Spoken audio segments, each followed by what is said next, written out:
Karnataka CM ಬದಲಾವಣೆ, ಕೊನೆಗೂ entry ಆದ ಹೈಕಮಾಂಡ್. ಸಿದ್ದರಾಮಯ್ಯ ಪದತ್ಯಾಗ ಸನ್ನಿಹಿತ, ಮುಂದಿನ ಮುಖ್ಯಮಂತ್ರಿ ಯಾರು? ಹೈಕಮಾಂಡ್ ಸಂದೇಶ ಹೊತ್ತು ತಂದ ಕಾಂಗ್ರೆಸ್ ಉಸ್ತುವಾರಿ ಸುರ್ಜೇವಾಲ. ಹಠ ಸಾಧಿಸಿ ಗೆದ್ದ ಶಿವಕುಮಾರ್, ಹೊಸ ಆಟಕ್ಕೆ ತಯಾರಾದ ಸಿದ್ದರಾಮಯ್ಯ.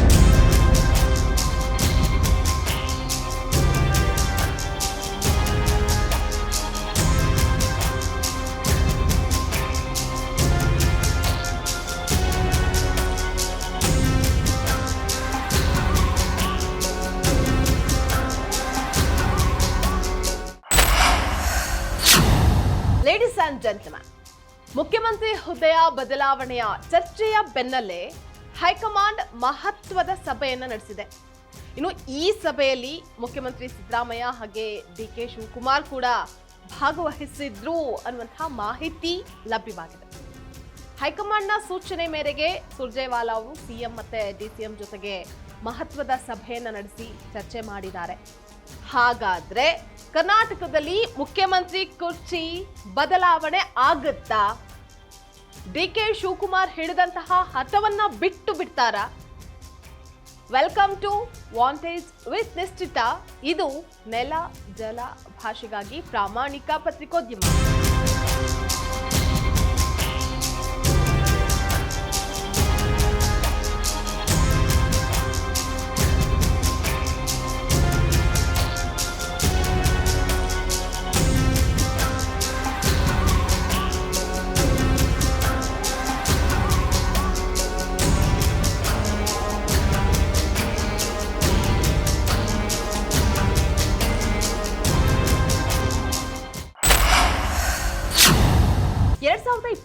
ರಲ್ಲಿ 135 ಸ್ಥಾನಗಳ ಪ್ರಚಂಡ ಬಹುಮತವನ್ನ ಪಡೆದು ಅಧಿಕಾರಕ್ಕೆ ಬಂದಿದ್ದಂತಹ ಕಾಂಗ್ರೆಸ್ ಟಗರು ಸಿದ್ದರಾಮಯ್ಯ ಅವರನ್ನ ಮುಖ್ಯಮಂತ್ರಿಯನ್ನಾಗಿ ಮಾಡಿತ್ತು.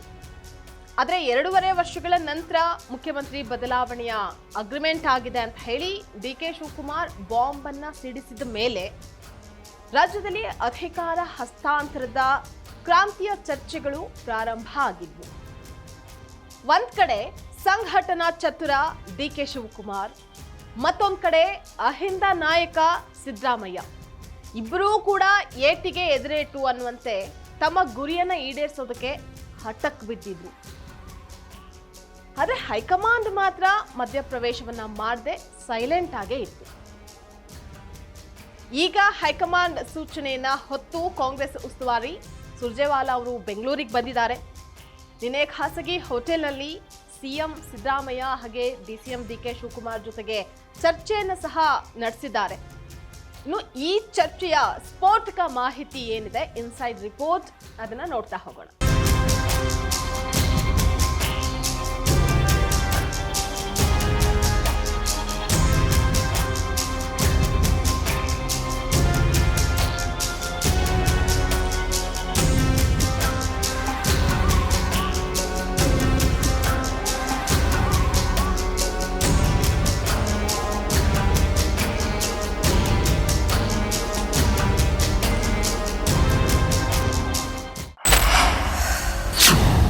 ಕರ್ನಾಟಕದಲ್ಲಿ ಅಧಿಕಾರ ಹಸ್ತಾಂತರದ ಕ್ರಾಂತಿಯ ಚರ್ಚೆಗಳು ಈಗ ಸದ್ಯ ಚಾಲ್ತಿಯಲ್ಲಿದೆ.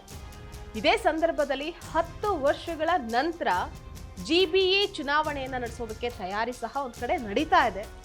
ಸುಪ್ರೀಂ ಕೋರ್ಟ್ ಕೂಡ ಜಿಬಿಎ ಚುನಾವಣೆಯನ್ನ ಮುಗಿಸೋದಕ್ಕೆ ಅಂತ ಹೇಳಿ ಗಡುವನ್ನ ನೀಡಿದೆ. ರಾಜ್ಯ ಚುನಾವಣಾ ಆಯುಕ್ತರಾದ ಜಿಎಸ್ ಸಂಗ್ರಹಶ್ರೀ ಅವರು ಜೂನ್ ತಿಂಗಳಲ್ಲಿ ಜಿಬಿಎ ಪಾಲಿಕೆಗಳ ಚುನಾವಣೆ ನಡೆಸೋದಾಗಿ ಸ್ಪಷ್ಟಪಡಿಸಿದ್ದಾರೆ. ಇದೇ ಸಂದರ್ಭದಲ್ಲಿ ಹೈಕಮಾಂಡ್ ಸಂದೇಶವನ್ನ ಹೊತ್ತುಕೊಂಡು ಬಂದಂತಹ ಕರ್ನಾಟಕ ಕಾಂಗ್ರೆಸ್ ಉಸ್ತುವಾರಿ ಸುರ್ಜೇವಾಲಾ ಮುಖ್ಯಮಂತ್ರಿ ಸಿದ್ದರಾಮಯ್ಯ ಹಾಗೆ ಉಪಮುಖ್ಯಮಂತ್ರಿ ಡಿಕೆ ಶಿವಕುಮಾರ್ ಜೊತೆಗೆ ಮಹತ್ವದ ಸಭೆಯನ್ನು ನಡೆಸಿದ್ದಾರೆ. ಇನ್ನು ಈ ಸಭೆಯಲ್ಲಿ ಅಧಿಕಾರ ಹಸ್ತಾಂತರದ ಬಗ್ಗೆ ಸಹ ಚರ್ಚೆಯಾಗಿದೆ. ಹೈಕಮಾಂಡ್ ಪ್ರಮುಖ ನಾಯಕರ ಜೊತೆಗೆ ಸುರ್ಜೇವಾಲಾ ಅವರು ಮೊಬೈಲ್ ಕರೆಯ ಮೂಲಕ ಸಿಎಂ ಮತ್ತೆ ಡಿಸಿಎಂ ಅವರನ್ನ ಮಾತನಾಡ್ತಿದ್ದಾರೆ ಅಂತ ಕೂಡ ತಿಳಿದು ಬಂದಿದೆ.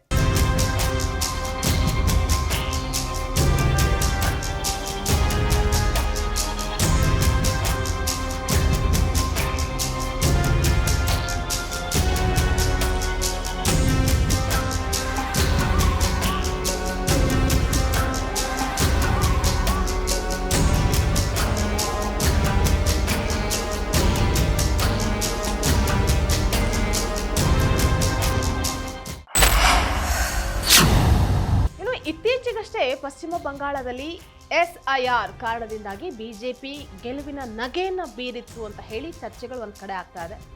ನಿನ್ನೆ ನಡೆದಂತಹ ಸಭೆಯಲ್ಲಿಯೂ ಕೂಡ SIR ಹಾಗೆ ಅದರ ಪರಿಣಾಮಗಳು ಏನಾಗಬಹುದು ಅನ್ನೋದರ ಕುರಿತಾಗಿ ಚರ್ಚೆಯನ್ನ ಮಾಡಲಾಗಿದೆ. 2 ದಿನಗಳ ಹಿಂದೆ ಅಷ್ಟೇ ಮುಖ್ಯಮಂತ್ರಿ ಸಿದ್ದರಾಮಯ್ಯ ಅವರ ನೇತೃತ್ವದಲ್ಲಿ SIR ಬಗ್ಗೆ ಸಭೆಯನ್ನ ನಡೆಸಲಾಗಿತ್ತು. ಆ ಸಭೆಯಲ್ಲಿ ವ್ಯಕ್ತವಾದಂತಹ ಅಭಿಪ್ರಾಯಗಳನ್ನು ಆಧರಿಸಿ ಹೇಗೆ ಮುನ್ನೆಚ್ಚರಿಕೆ ಕ್ರಮವನ್ನು ಕೈಗೊಳ್ಳಬೇಕು ಅನ್ನುವಂತಹ ಅಭಿಪ್ರಾಯ ವ್ಯಕ್ತವಾಗಿತ್ತು. ಇನ್ನು ಈ ಕುರಿತು ಸಹ ನಿನ್ನೆ ಸಭೆಯಲ್ಲಿ ಚರ್ಚೆಯನ್ನ ಮಾಡಲಾಗಿದೆ. ಅದೇ ಅಧಿಕಾರ ಹಸ್ತಾಂತರದ ವಿಚಾರದಲ್ಲಿ ಹೈಕಮಾಂಡ್ನ ನಿಲುವು ಏನು ಅನ್ನುವಂಥದ್ದು ಇದುವರೆಗೂ ತಿಳಿದು ಬಂದಿಲ್ಲ.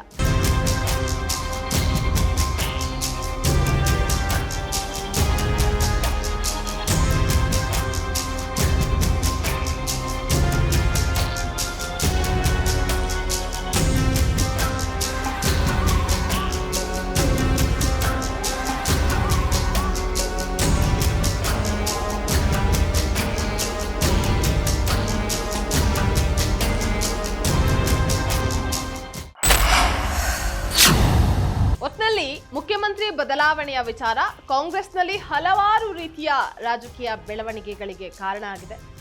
ಪಕ್ಕದ ಕೇರಳದಲ್ಲಿ UDF ಬಹುಮತ ಪಡೆದ್ರೂ ಕೂಡ ಕಾಂಗ್ರೆಸ್ ಹೈಕಮಾಂಡ್ ಇನ್ನೂ ಮುಖ್ಯಮಂತ್ರಿ ಆಯ್ಕೆ ಮಾಡಿಲ್ಲ. ಕರ್ನಾಟಕದಲ್ಲಿಯೂ ಸಹ ಗೊಂದಲಗಳು ಮುಂದುವರೆದಿದೆ. ಹಾಗಾದ್ರೆ ಕಾಂಗ್ರೆಸ್ ಹೈಕಮಾಂಡ್ ಇನ್ನಾದ್ರೂ ಎಚ್ಚೆತ್ತುಕೊಳ್ಳುತ್ತಾ? ರಾಜ್ಯದಲ್ಲಿ ನಡೆದಿರುವಂತಹ ಅಧಿಕಾರದ ಹಸ್ತಾಂತರದ ಚರ್ಚೆಗಳಿಗೆ ಫುಲ್ ಸ್ಟಾಪ್ ಅನ್ನ ಹಾಕುತ್ತಾ? ಕಾದ್ ನೋಡಬೇಕಾಗಿದೆ.